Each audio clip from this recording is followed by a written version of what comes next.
When I started playing again, I started having the same comments again from the same heinous people. They were telling me that as a woman, I shouldn't be playing and I should go back to the kitchen. They were telling me that as a Black woman, also, because there are ways to understand that the player you're playing with is a Black person, that I shouldn't be there, calling me all kinds of words. That got me really upset this time around. And this time I knew exactly what it was. I knew it was misogyny and I knew it was racism. Hi, I am Sophie Vaux, and this is the Rise and Play podcast. In the show, I sit down with influential thought leaders of the gaming industry to deconstruct how they create the best team and company cultures in order to create the best games. Every episode brings actionable insight to improve your leadership, self-awareness, and emotional management skills. Because becoming a better leader starts with becoming a better human. So, are you ready to unlock your full potential in life and business? Let's begin. Raise up your game development with a new podcast sponsor, Game Refinery. Having been the user myself, what I like about Game Refinery's tool is that it helps game developers take a more data-driven approach to adding features, metas, and live events to their mobile games at any stage of development, from new game development to growing the current portfolio of games. And what makes Game Refinery differ from a traditional market research tool is that its team of game analysts play and deconstruct the best-in-class mobile games on an ongoing basis across 50 genres, hundreds of features, and thousands of live events. The data insights provided are actionable because they are based on data collected by real humans and not bots. And you will save a lot of time browsing through a database of almost 100,000 screenshot implementation that you can collect and share with your teammates. So want to learn more about how game developers like Zynga, FunPlus, Rovio, Garena, and King use Game Refinery to build better games with leaner teams? Go to info.gamerefinery.com/riseandplay to sign up for free access or to request a demo. Or just check out the link in the podcast episode notes. So today I am sitting with Jennifer Lufau and I'm very, very psyched to be with her because as I discover about her recently really through LinkedIn connections, I'm super excited to have her representing Afrogamers as the founder of Afrogamers. So Jennifer Lufau is a video game marketing specialist strongly committed to making the gaming industry more inclusive with her non-profit Afrogamers. The community of more than 400 people in French-speaking countries fights against racism and sexism towards BIPOC who stream, play and make games. As a social media and content manager at the French studio Ubisoft Paris and founder of Afrogamers, Jennifer combines strong skill in fostering international gaming communities with an inclusive approach. So hi Jennifer, how are you today? Hi, I'm very good. Super happy to be here and to talk with you. Thanks for inviting me. I'm super good. Yeah, and thanks again for joining. I know you had your day, your full-time activity day, and here we are stretching for the rest of the day having this conversation. So I appreciate as well that you made time. So let's begin with something that will give you energy. And let's talk about what is making you feel excited these days. The weather, honestly. I like being hot. I like feeling the sun on my skin. I like just being able to go out and enjoy the freedom of enjoying the sun. It's something really important to me because most of the time during winter, when I'm cold, I just don't feel like doing anything. So summer is always an exciting time for me to just spend with my family, with my friends, and to experiment things also. Yeah, I can relate to that. Summer is a really nice time of the year where everything is a bit lighter. We have a lot of good mood and energy with sunlight, which is a bit of a struggle during winter. And maybe for the background as well, a little more maybe of where you grew up. Were you born in France or what's your background? Can you tell us more about it? Of course. So I was not born in France. I was actually born in Togo, West Africa.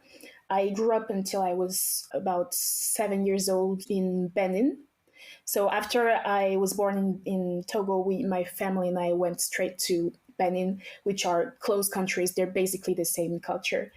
After that, we came straight to France. This is when I started going to middle school. And ever since I came to France, I went back to Benin a couple times only. So I haven't really had the chance to really remember in details and be very acquainted with the Beninese culture, because I consider myself more of a Benin person than the Togo person. I've never been to Mhm. Togo. I still feel very close to that country. I remember being able to speak the local language. I remember having friends from school, and a lot of that today is lost. So it's kind of regret for me, but I also made a lot of good friends and very good memories here in France. And obviously, I've had opportunities here that maybe I couldn't have had over there. So I'm super happy to know that now, as an adult, I can always go back and reconnect. And as myself, coming from a mixed background, although I was born in France, but my parents are coming from Vietnam, who immigrated in the late 70s. I can also relate a lot to what you just shared about having some connection with your roots, your culture, although you don't fully know about it, but there's some sort of calling by, your family, your education. It's a good start actually to also get directly into Afro gamers. You are the founder of Afro Gamers, and let's start maybe by sharing here what is Afro Gamers about and what was the genesis of the association and where you are today. Yeah, so today Afrogamers is a non-profit, but what I always say is that it's a community before everything else. To me, it's a community of women, of Black women in majority. And it felt important for me to have that kind of space, that kind of platform to create it, because I grew up having this feeling that I was not feeling represented in the medias around me, and especially in video games, since I was an avid player. And so it was a very important medium for me.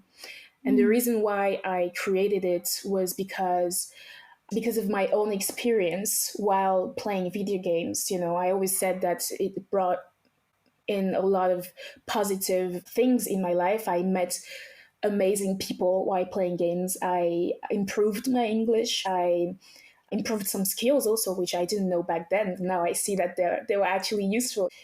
Communicating with people, improving your leadership skills, teamwork, all of that stuff. So I have video games to thank for that, obviously, but I had toxic experiences which made me feel very little, especially at a young age.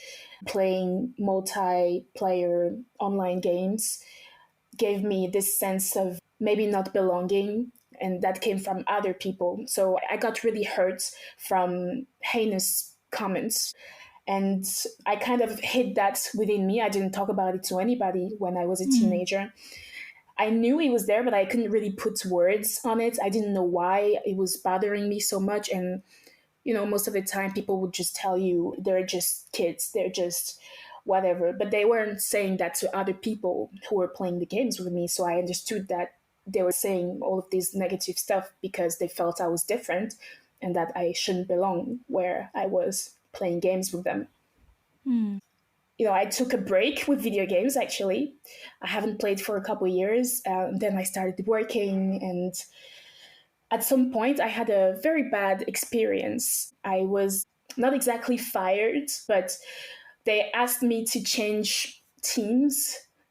They asked me to go back to my previous team, which I didn't want to work with. They were like, yeah, you're going to keep the same salary, same advantages, everything, but you're going back to your old team. And I was just devastated, learning from that from my manager at the time, online, not even in real life. So yeah, I was really hurt with that and decided to leave. It was my decision to leave. So I wasn't expecting to have such a violent, because for me it felt really brutal experience in the workplace. And at the same time, we had COVID. Mhm. So obviously a lot of time to reflect and to get back into video games, because I had a lot of free time. And Mhm. when I started playing again, I started having the same comments again from the same heinous people. They were telling me that as a woman, I shouldn't be playing and I should go back to the kitchen. They were telling me that as a Black woman, also, because there are ways to understand that the player you're playing with is a Black person, that I shouldn't be there, calling me all kinds of words. That got me really upset this time around. And this time I knew exactly what it was. I knew it was misogyny and I knew it was racism. I took that anger and I tried to communicate it in a blog that I also started during COVID. The blog was just my way to put out all of those feelings I had inside of me, but didn't really know how to express with other people around me. And so I started writing all of that and decided to interview other women. I knew I had my own experience, but it was important for me to get the experience from other Black women to see if am I crazy or are other people also living this? That lack of confidence came in. And so I had the chance to interview four amazing women from Madagascar, from Canada, the US, and the Netherlands. I couldn't find a single Black woman playing games in France. That was so weird, doing my research and not being able to find one in France. So I did the interview with them, and their feedback was just so similar to mine. And that's exactly when I decided that it was time we just stop undergoing this and we start acting against hate. But not only that, it's also about being more visible as players, being more identified as that, so that people would stop telling us that we don't belong. And it was also a way for us to just take more space and be more visible in the industry overall. We started thinking of a lot of ways to go even further and not just talk about ourselves as Black women, but to talk about diversity in general, and to make sure that people actually feel in their place, people feel like they belong, and people take their chance and opportunity to actually get within the video game industry. Thanks a lot for sharing all this personal story and journey and testimonials. A part of me is really sad actually to hear about those experiences you had. And I think it's important as well that you share so openly. And I appreciate you are willing also to share because, of course, while we can hear the experience, it's still a different thing to experience it yourself. Exactly.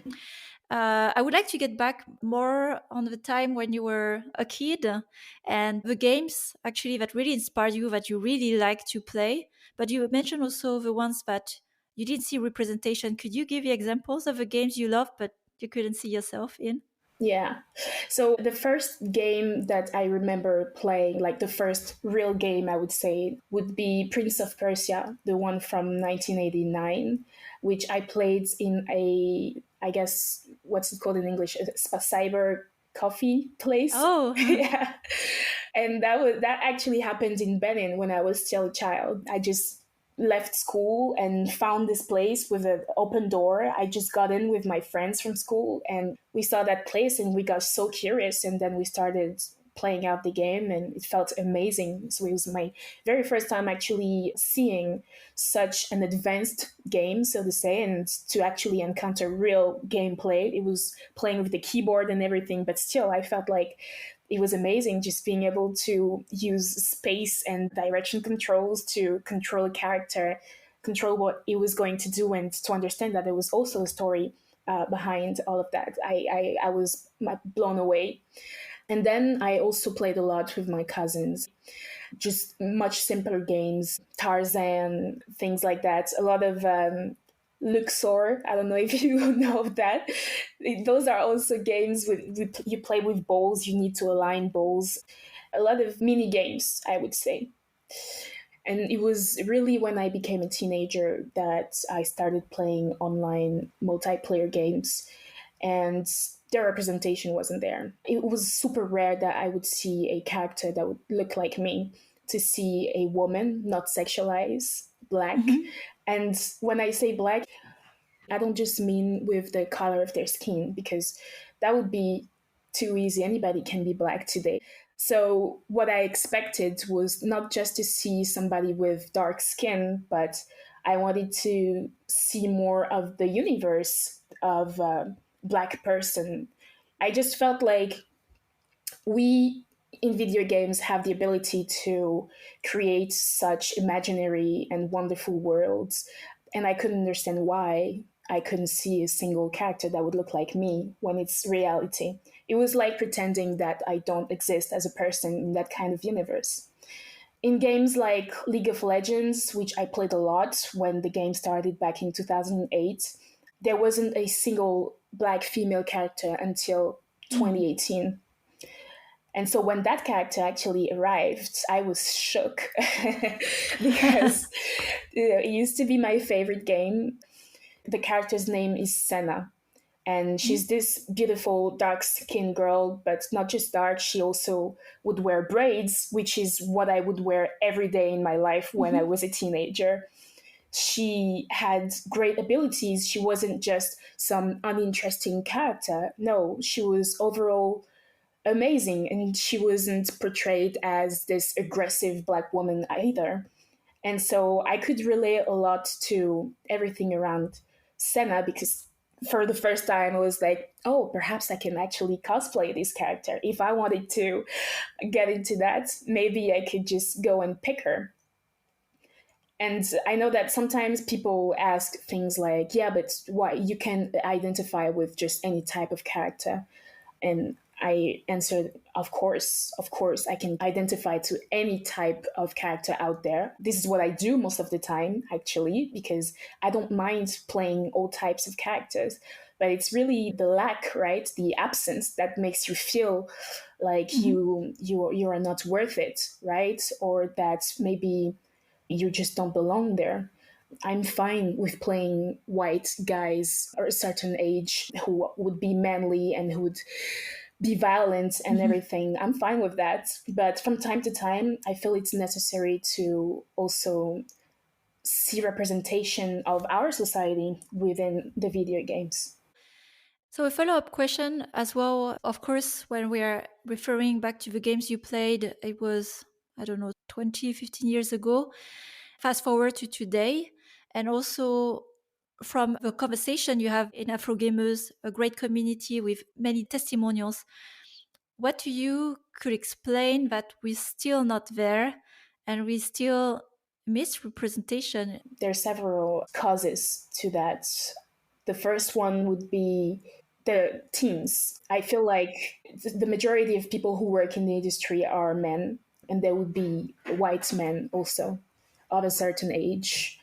And I feel like if we keep having the same perspectives, if we keep having this entre soi, we say in French, where you have tried to only get people who look like you or who have the same background, and you do that unconsciously. You try to get these people to work with you because you feel like they would understand because they look like you and they have the same background, which is fine, right? But people need also to understand that minorities, people of color, are actually already trying hard to get into the industry. So there are obstacles that we must face if you want to work in the video game industry. Let's talk seriously. We have racism, that's a thing, right? We have discriminations in general. We are also women, so that would be a thing. Very discouraging as a woman to just go into this space of men as a majority. So I feel like it's a necessity for the studios to actually come to us for a change, right? Come look for us. It's not as if people of color with talent didn't exist. I feel like the teams need to be more diverse because this diversity can bring a lot to the creativity that would then transparent within the games. Just hire people of color already. This is going to bring so much because I know that there's already a lot of studies around how diversity is such a huge advantage for everybody, but we're in the creative industry. So having diverse people is just going to bring out diverse stories, universes, characters. And this is what we need, honestly. Yeah, totally agree. And I would say coming from mobile as well, So here we started with example of console, but with mobile, it exploded even more, becoming really a mass market medium of entertainment. And that means everyone Yeah. who owns a mobile phone technically is a player, right? So it's a representation of the whole world. And again, we are not there yet, as there's still, I would say, a certain group segments of people who are owning the development of games and the creative process. And that's the change we like to see. And that's also what you're advocating for with Afro Gamers, and also creating this whole community very visible. So if you are looking for people of color, for example, could they get in contact with you or get closer to the community of Afro Gamers? Is that the idea? That's completely the idea. I feel like a lot of studios, a lot of HRs, let's say, they're always like, yeah, we don't know where to find these people, but I feel like Mhm. they're not actually searching for them. And so when an initiative like Afrogamers exists, you don't have an excuse anymore. You know that this type of communities or profiles actually are here. And we have this chance to have made Afrogamers not just a community of players, but also of professionals, of content creators. So honestly, we try to work a lot with studios to improve things, right? Improve representation, to talk to them about their teams and how maybe they can do things better, to talk about what we expect also as players, as content creators, as students also who are trying to get within the industry. So it's a work that we're not doing alone on our side. We're really trying to work hands in hands with entities in the gaming industry. And well, thankfully, as time goes by, they seem to have recognized us, and we just keep going because we know that what we're doing is important for everybody, actually. That was the most surprising thing for me because when I launched Afro Gameuse, I was really scared of the outcome. I was really scared of what people would say, especially since I took the matter to Twitter. And on Twitter, I was super surprised to see that the initiative was supported not just by Black women or Black people or people of color. I saw enthusiasm coming from everybody. Mm. Everybody from the people who work in the industry to the people who have nothing to do with gaming because they felt like it was important. So that's honestly what gives me hope today. Mm. And we need a bit of this, right? Hope. And also, it's not just hope, where there's concrete actions that are led by this community. Let's take a short break to hear a few words from our sponsor who are making this episode possible. Raise up your game development with a new podcast sponsor, Game Refinery. Game Refinery's analysts and data scientists deconstruct and uncover the best practices behind the most successful mobile games today. With Game Refinery, you can prioritize new features in your product roadmaps based on real-world data. Save time with a database of almost 100,000 screenshot implementations and thousands of first-time user experience videos. And create your own LiveOps playbook inspired by the best practices of leading developers. Want to learn more about how game developers like Zynga, FunPlus, Rovio, Garena, and King use Game Refinery to build better games with leaner teams? Go to info.gamerefinery.com/riseandplay to sign up for free access or to request a demo. Or check out the link in the podcast episode notes. Now, let's get back to our conversation. Another thing I wanted to debunk, which has been a shocking, actually, anecdote to me that you shared a bit before. I was aware that there was some toxicity in online games with women, and that some of them are even hiding their gender to not have to go through this. Exactly. But I wasn't aware in this extreme way that also on top of this racism. So without going, of course, in the painful detail, are there some specific example that you are willing to share? And maybe from your understanding today, again, with all the resources you have, why is this happening? Why this hate and racism is happening on this platform? And what can we do? So some of the examples I had are obviously from when I was a teenager, but some examples are also still very recent because as now I belong in this space, right? I see things every day, Mm. not just as me as a person, but also within Afro Gamers. this is the main reason why I wanted to have that platform at first. It's so that we could be there for each other because we know what we go through. So we understand what it feels like. We didn't want to be contradicted by another person who would be like, there is no racism in when you play video games. Well, we know that it's true. An example of that would be, let's say something simple. You decide to play a black character in a video game where you play an online game with other people. So people would start insulting not you as a person, but your character, you know, saying the N word and all that kind of stuff. You start streaming a game. You're here only to spend time with your community, and you're on Twitch doing just living your life, honestly. And then you get a raid of people who come over and start spouting just nonsense insults. Something very common, especially on Twitch, would be to use an alias, right? That would sound racist when you say it out loud in French. But when it's written, it's a word that doesn't make any sense. But when you say it, you realize that it's super racist. And that's so common on Twitch. The thing that you do on Twitch when you're a streamer and somebody starts following your channel, you say, hey, thank you, plus their name. But while doing that, you realize that you said something racist. This person wanted to destabilize you, right? They want perhaps to have you banned from the platform for saying something racist. And so it can become very vicious, honestly. I remember something from when I was a teenager also. I would play with a bunch of friends, guys from an online multiplayer game, and we would play so often, but they never saw my face. They heard my voice plenty of times. We're super fine as friends. And then one day we were sharing our Facebook profiles, and then I shared mine, and they saw me and they were shocked because my voice didn't sound like the voice of a Black person. And I didn't look like what they thought I would look like. They thought I would be a white blonde girl. That's basically what they said. So I think comments like that at a young age honestly can hurt you because you just feel like you're not the norm. You're not what people would have preferred you to be.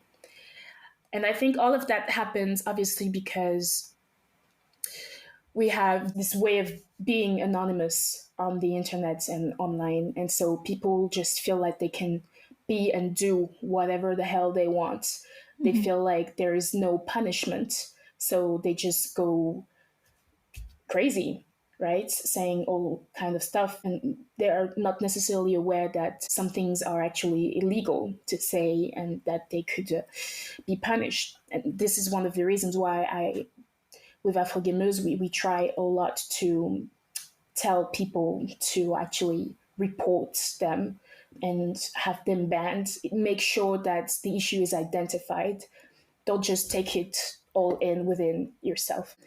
Honestly, for me, there is a responsibility that needs to be taken from the developers who create these platforms. They need to be much more strict about the rules of the platform. And I feel like they don't always do that because they want their players to stay. They just want as many players as possible, and that makes sense, obviously. But on the other hand, they're not taking into account the toxicity and the consequences of that for people who undergo them. We've been on Twitch for 2 years now, and not much has changed, honestly, although we've kept telling them to improve their moderation. I feel like some things are starting to change. If you think of Riot Games, they've put out a lot of efforts because League of Legends was really known as this toxic game because of toxic people. And I feel like things have improved now. It's much better than what it used to be because they've put out ways to report people. They've put out a court where the players could actually judge players who they felt would be toxic, things like that. But it needs to go even further. And then lastly, I would say obviously the players themselves. Honestly, we need to talk to them. So we do that a lot with Afro gamers. We try to bring awareness, right, about all of these topics and saying how you shouldn't be able to say things that you wouldn't say in real life online. Yeah. That is just the main thing. And I feel like the people who are being toxic do it because they feel like they are allowed to do so. And so it's a global effort from the platforms, the players, to actually improve things. Thanks a lot for sharing. And this is also new, for me to hear in this depth. And I hope for the listeners, it creates really this shocking awareness, because sometimes that's what we need, like shocking stories and real stories to realize the seriousness of what's happening and the experience that some communities, groups are having as playing games. You mentioned about a positive example, and let's look as well here at other positive examples that they have done a good job at representing. And it's good also to use them as references in case some companies want to take the same path, or when it comes to having a proper hiring approach method to have more diverse teams. Do you have examples? Thank God there are some, honestly. I think right now I'm thinking of one game that I cherish very much. It's Broken Age. It's an indie, and you have the possibility to play these two characters. And I just love the story. I love the gameplay. It's the story of Vela on the one side, who needs to, just change her own destiny by deciding not to be eaten by a monster, but rather go after it and kill it to save her whole village and family.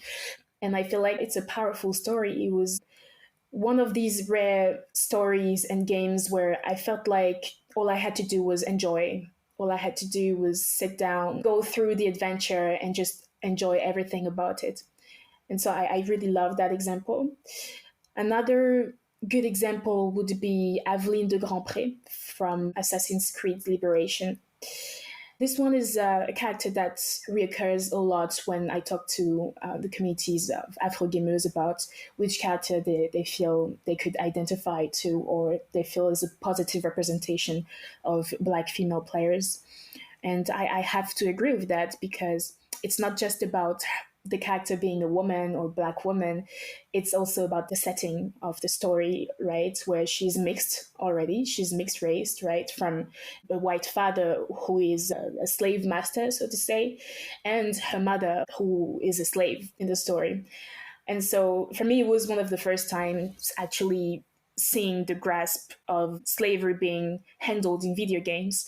And I thought that the intake was surprising, right? I liked the fact that it's included in the gameplay as well, because she could change her clothes depending on the environment that she was going to, using that status of hers being mixed and having this to explore different identities.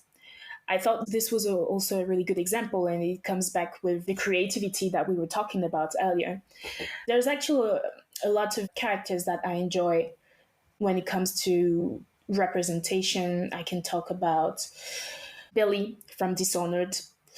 I can talk about Juliana from Deathloop, a game which was released just last year, I think, which is actually pretty fucking real for me, because it's one of these games where you have two main Black characters. I was like, whoa, okay, how did that happen? And then I went and checked it out, and turns out that the game developer, the game director, is a Black man.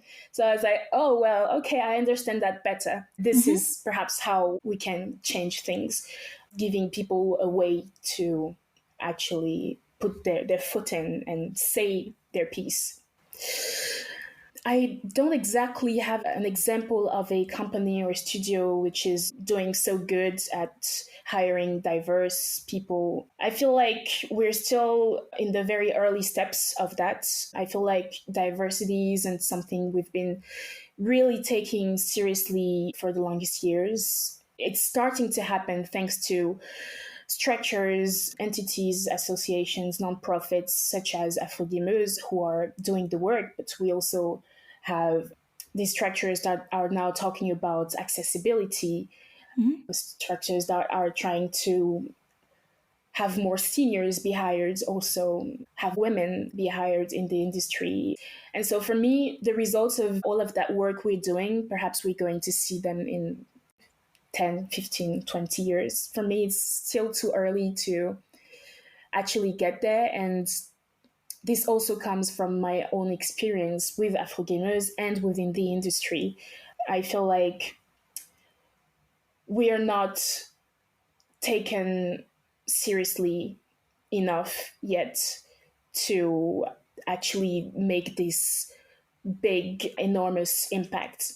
So we keep pushing because we know that the only people that can actually open the door to us and actually change things is ourselves. We try to work with other people, but when you see that some doors are closed because of what you believe in, obviously you start having these doubts and you try and be more careful of your surroundings, sadly.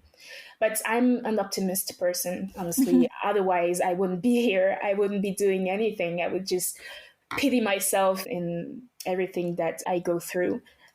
So I feel like it's by raising awareness, such as you do with the podcast, as so many people do in their own way. And the best feelings having someone whom I have no idea of come to me and say that, hey, that talk you did, it really hit something inside of me and it really talked to me. I wasn't aware of what you were going through. I wasn't aware that I could change things in my own way. These are the small steps that we are working on and which in the end hopefully will change something for the better. I share very much same vision and optimism as well. And that's very admirable the way you approach it. You could choose to stay as a victim To be passive. for good reasons after all happened.